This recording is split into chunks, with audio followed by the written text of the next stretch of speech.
Good morning, Rabotai. Welcome to Breakfast on the Class. Breakfast on the Class today is dedicated for the speedy and complete refuah of Shalom Yaakov ben Atara, as well dedicated in memory of Nishmatem of Sabati, Hahuba Gurgia bat Baruch Vezarifa, and Rabbi Shimshon Haim ben Rabbi Nachman Michael Nachmani.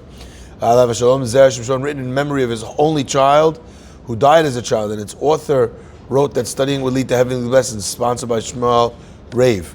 Also dedicated for the speeding of for Rabbi Chanafar Chana Batzim Fega, and Eliyahu Shimon Mazaf Fortuné for Rabbi Eli Abadi, and dedicated the entire week of breakfast and class in loving memory of Sinai Tur Chosh Bachsh, Lilin Shbat Sinai Tur Bat Shokrola, Eliyahu Shalom for 11 months, sponsored by her son Maurice Chosh. The week of Cobra was sponsored by David Yash in honor of you, and your substantial capacity to do good today and every day. My friends, I want to share with you something that's really powerful. We have a mitzvah in this week's parasha, which is a little bit odd on the surface, but the lesson that it gives is magnificent. The pasuk says, "Ki yeh leish," if a person has shtei nashim, two wives, achat ahuva, achat senua, one that he loves, one that he hates, and the wife that he hates, wouldn't you know it, she had a son, and that child is the Bechor, the firstborn in the family. Says the pasuk, "Lo yuchal levaker," he cannot make the firstborn become the son of the wife that he loves. He can't do that. Even though the wife that he hates gave birth to the eldest son. That's the one. That's the Bechor. He has no way out of that. Now, the mitzvah, first of all, is a strange mitzvah. Second of all, the mitzvah also is being presented in a strange way, because I kind of feel like the story is unnecessarily saucy. Just tell me, you have a Bechor, you can't switch it. And then I'll know that if I like one wife, I don't like one wife, I like one wife a little bit, I like one wife a lot, it'll make a difference. The mitzvah is, you can't change who the Bechor is. That would tell me the same thing, without giving you this interesting backstory of a wife that he loves, a wife that he doesn't. And I think there's something magnificent here. The Gemara tells us that HaKadosh Baruch Hu fulfills the mitzvot in the Torah, Gemara Berachot. The same way we wear tefillin, HaKadosh Baruch Hu in Shamayim, God in heaven, so to speak, wears tefillin. Our tefillin says, Shema Yisrael Hashem Elokeinu Hashem Echad, declares the unity and the uniqueness of God. God's tefillin declares, right? Mi ka'amecha Yisrael, who is like your nation, O Israel? Goy echad v'aretz. So our tefillin says echad, but our tefillin says that God is one. God's tefillin also says one, but God's tefillin is not the uniqueness and the unity of God, but rather the unity and the uniqueness of the Jewish people. Why am I telling you this? Because I think that what God was doing here was incredible. If God keeps the mitzvot of the Torah on whatever that means that God is bound by his own mitzvot. We had a mitzvah as an example. We had a limud a couple weeks ago in one of the classes. The Gemara tells us that the angels of heaven came to God and said, it says in your Torah that you cannot take a bribe and you can't show favor to one out of the two adjudicants. So why is it that your beracha says in Birkat Kohanim, Yisa Adonai Panav Elecha, that God shows favor to the Jews, to the Jewish people, to his chosen nation, to the people who are trying to fulfill his will, his mitzvot? I thought it says that you can't show favor. You see, that the Gemara is holding God to the standard of his own mitzvot that he commanded us. So that means that God fulfills the mitzvot of the Torah.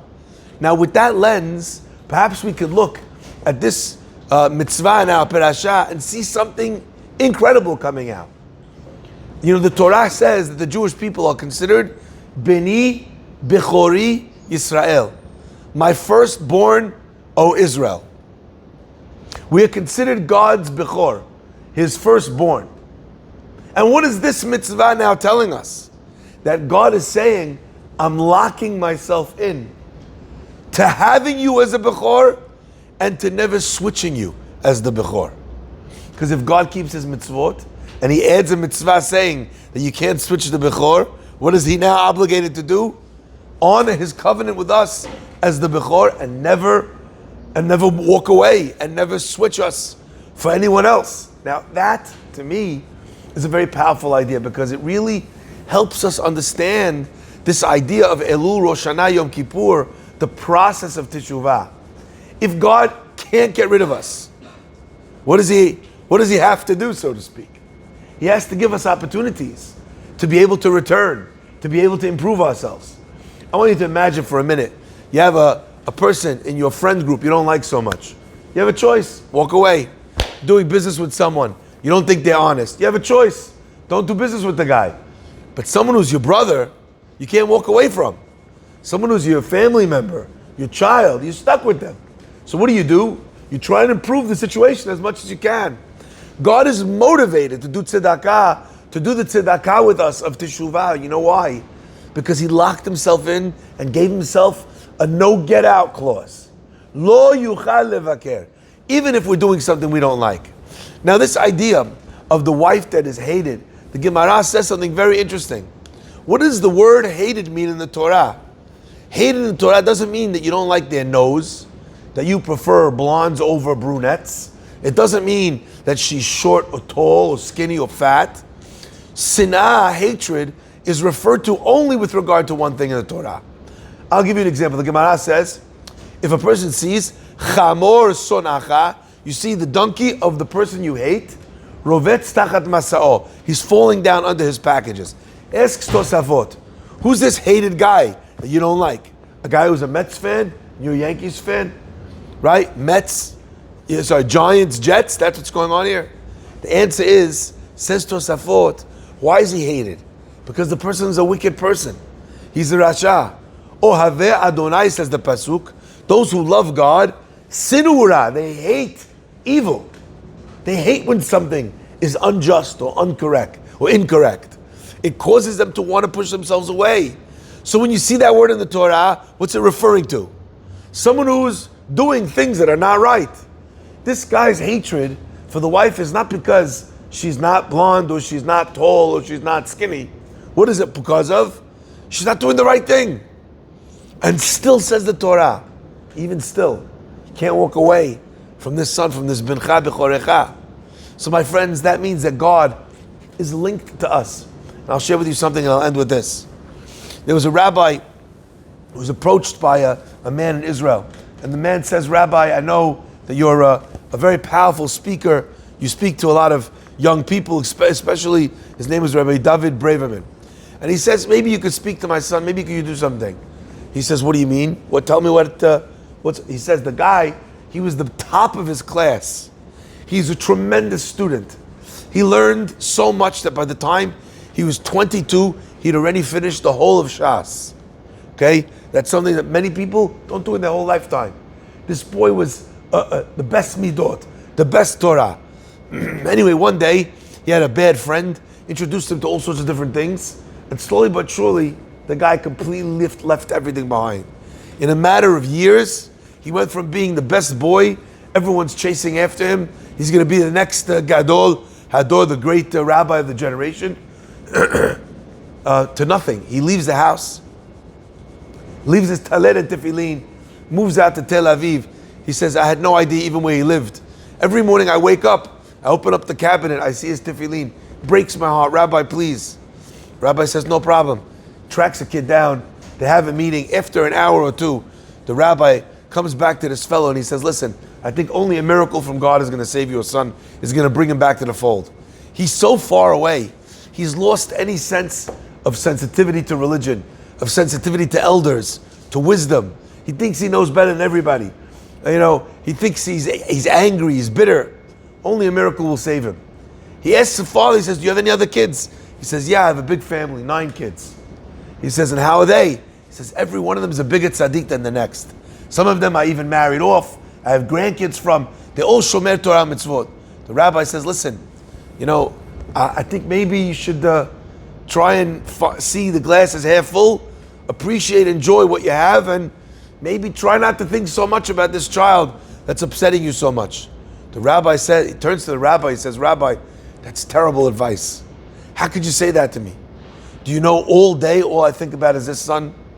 When I make Kiddush Friday night, I'm looking around, he's not here. When I see the tefillin in the house, kills me. He's not here. Holidays, everyone's with me. In the shul, Rosh Hashanah Kippur, he's not there. All I can think about is him. You want to tell me to focus on the other kids? Rabbi, it's terrible advice. He says, it hurts me so much that one day after seeing his tefillin for the umpteenth time and not seeing him in the house, I told my wife, you know what, I'm going to track him down. He said, I found the apartment in Tel Aviv where he lived, and there's a bench on the street opposite his house. I brought my talet and tefillin. I camped out on the bench. I put my talet and tefillin on in the morning right outside the house. I saw the curtains open. He saw me, and then the curtains closed. That day, he didn't come out. I stayed there overnight. The second day, talet tefillin, shacharit, mincha, arbit. I didn't leave the bench. Sunday, Monday, Tuesday, Wednesday, Thursday, Friday, Shabbat. I stayed there for 7 days straight. Until finally my wife called me. She begged me, please, she said, come back. If he wants to make his decision, that's his decision. It can't destroy you. It can't destroy me. It can't destroy the whole family. Please come home. He says, but for 7 days, I was homeless outside of my son's apartment. And he saw me there, but he didn't come down. He didn't come to welcome me, to bring me in, make me a hot tea, to tell me he's sorry, to come back home with me. The rabbi gives this man a blessing from the bottom of his heart, and he walks away. What could he do? He tried. My friends, when the rabbi got home, he said he thought of only one thing. This father who camps outside, waiting for his son to come home, is exactly the same as HaKadosh Baruch Hu. God has no choice to pick somebody else. He locked himself in. He's thrown in his lot with us. So when we don't come to shul, God sits outside waiting. Maybe he'll see me. Maybe he'll come. Maybe he'll welcome me in. Maybe he'll make me a cup of tea. Maybe even he won't come, but he'll bring me a blanket, so I'll be comfortable waiting outside for him. Borei Olam waits for every single Jew, no matter what they've done.